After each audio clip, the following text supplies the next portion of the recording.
Hello students, in previous lecture we study about internal energy potential and entropy thermodynamical potential. Okay, before starting today's lecture we recall some thermodynamical equation which is used for the study of next thermodynamical potentials. We know first thermodynamical law is dq is equal to du plus dw. Okay, rearranging about above equation in the form of internal energy is du is equal to dq minus dw. Okay, here negative work done is work done by the system and positive work done is work done on the system. इथे बघा equation जर आपल्याला negative work done देत असेल तर हे work done काय असणार आहे तर work done by the system, work done by the system. आणि इथे पॉझिटिव्ह जर वर्क डन असेल तर वर्क डन आपल्याला जे भेटणार आहे ते work done on the system असणार आहे. ओके, या इक्वेशनला म्हणतो आपण first thermodynamical equation. Okay, first thermodynamical equation and second thermodynamical equation is dq is equal to TdS. Okay, dq means change in heat, T means absolute temperature and ds is change in entropy. Okay, त्याचबरोबर थर्मोडायनॅमिकल work done काय असणार आहे dw is equal to p dv.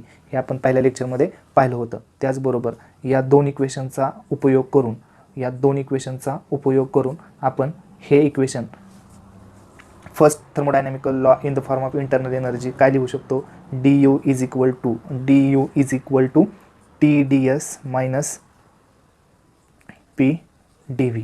Okay, TdS minus p dv. त्याचबरोबर आपण entropy thermodynamical potential study केलं होतं आणि डेफिनेशननुसार आपण त्याचा फॉर्म्युला काय लिहितो entropy thermodynamical potential which is denoted by capital H and its formula is by definition H is equal to internal energy. Okay, plus product of PV means pressure and volume. Entropy is the sum of internal energy and the product of pressure and volume. तर हा आपण formula एंट्रॉपीसाठी लिहिलेला आहे. Okay, तर in today's lecture we will discuss about next thermodynamical potential. Which potential? Helmholtz function. Okay, Helmholtz function thermodynamical potential Helmholtz function.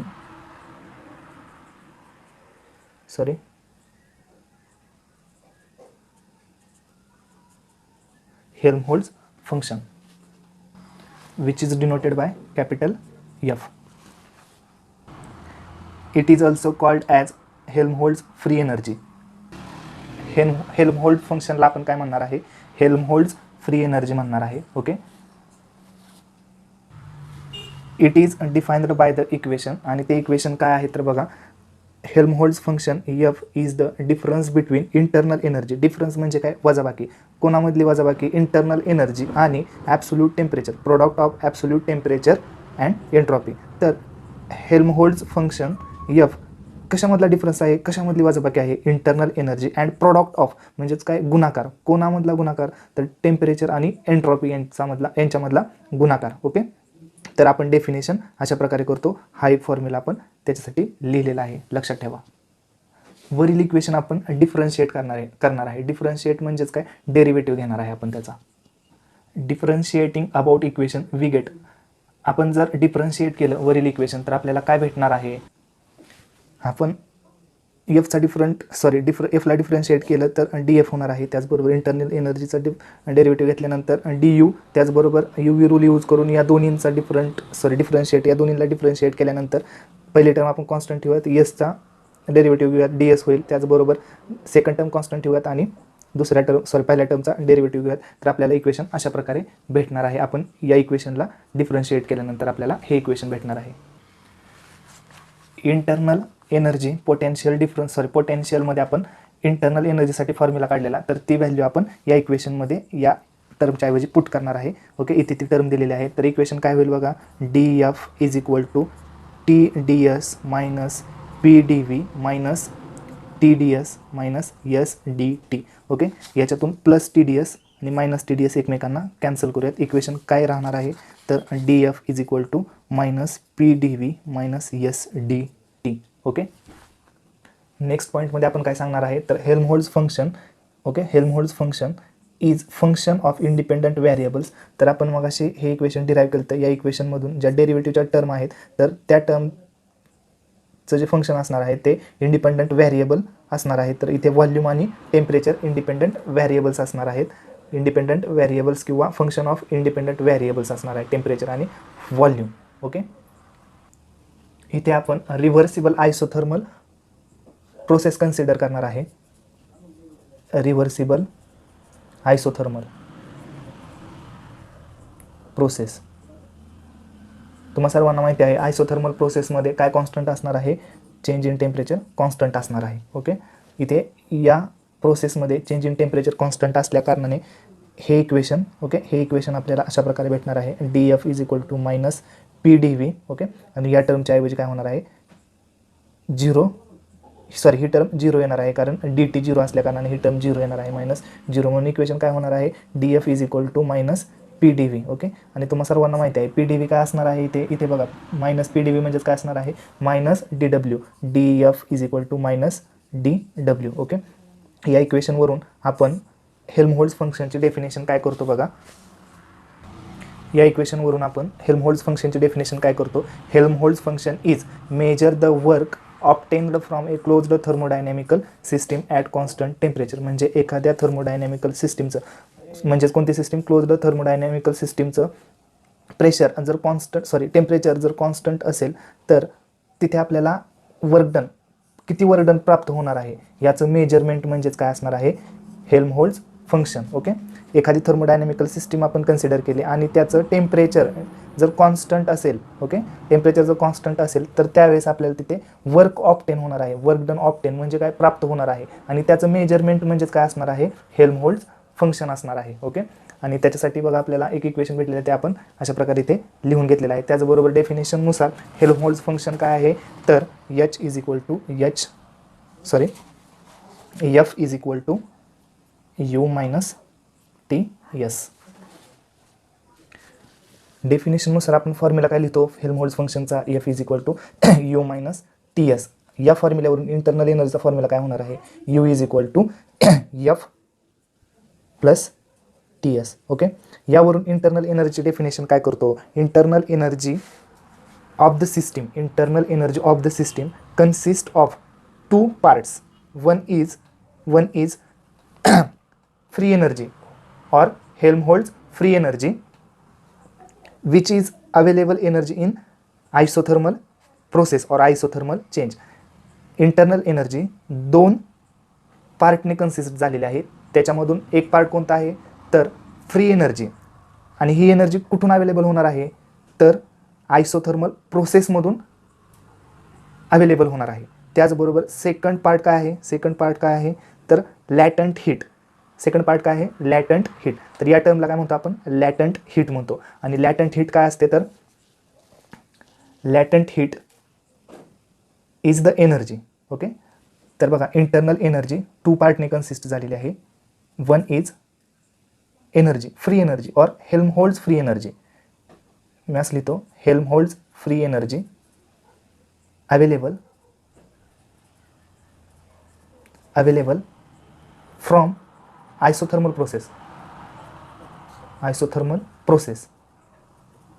and second काय आहे latent heat. या टर्मला काय म्हणणार आहे आपण लॅटंट हीट और एनर्जी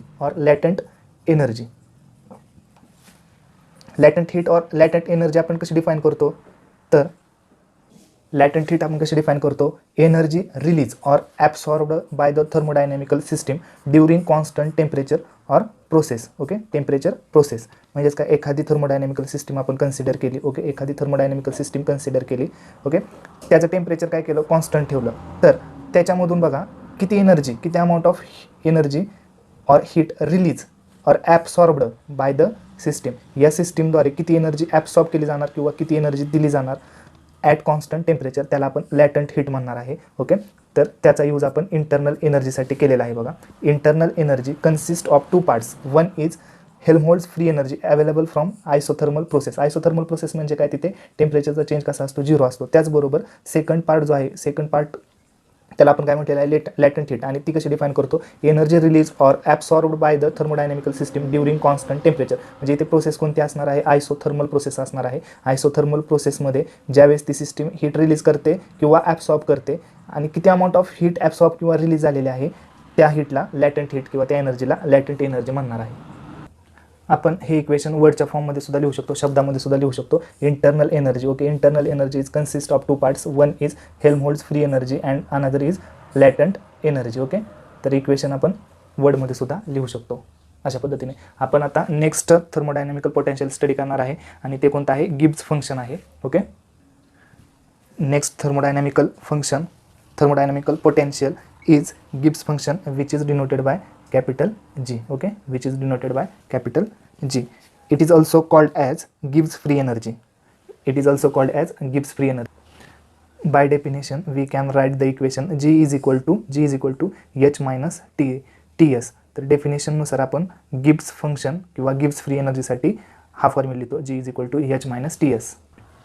हे इक्वेशन आपण डिफरन्शिएट करू. डिफरन्शिएट केल्यानंतर इक्वेशन काय होणार आहे, dg is equal to dH minus T as it is, ds minus S as it is, and दुसऱ्या टर्मचा पहिल्या टर्मचा डेरिव्हेटिव्ह म्हणजेच dt. ओके, एन्थाल्पी थर्मोडायनॅमिकल पोटेन्शियलसाठी आपण एक इक्वेशन डिराईव्ह केलं होतं आणि ते इक्वेशन होतं dH is equal to TdS plus VdP. हे इक्वेशन या इक्वेशनमध्ये आपण पुट करणार आहे. या इक्वेशनवरून आपल्याला इक्वेशन भेटणार आहे dg is equal to TdS minus TdS plus TdS plus VdP minus TdS minus SDT. तर इथे प्लसला प्लस TdSला मायनस TdS कॅन्सल करूयात. dg is equal to equation भेटणार आहे VdP मायनस SDT. या इक्वेशनवरून आपण इंडिपेंडंट व्हेरिएबल्स काढणार आहेत. गिब्स फंक्शनचे इंडिपेंडंट व्हेरिएबल्स कोणते होतील, प्रेशर आणि टेम्परेचर. ओके, इंडिपेंडंट व्हेरिएबल्स कोणते असतील, प्रेशर अँड टेम्परेचर. ओके, डेफिनेशननुसार गिब्स फंक्शन काय आहे, G is equal to H minus TS. तर आपण हेल्महोल्ट्ज फंक्शनसाठी ची व्हॅल्यू काय लिहिलेली होती, by definition H is equal to U plus PV. ती व्हॅल्यू इथे पुट करूयात, G is equal to U plus PV minus TS. हे इक्वेशन आपण एन्थाल्पीसाठी घेतलं होतं. Enthalpy H is equal to U plus PV, ती व्हॅल्यू आपण इथे पुट केलेली आहे या इक्वेशनमध्ये.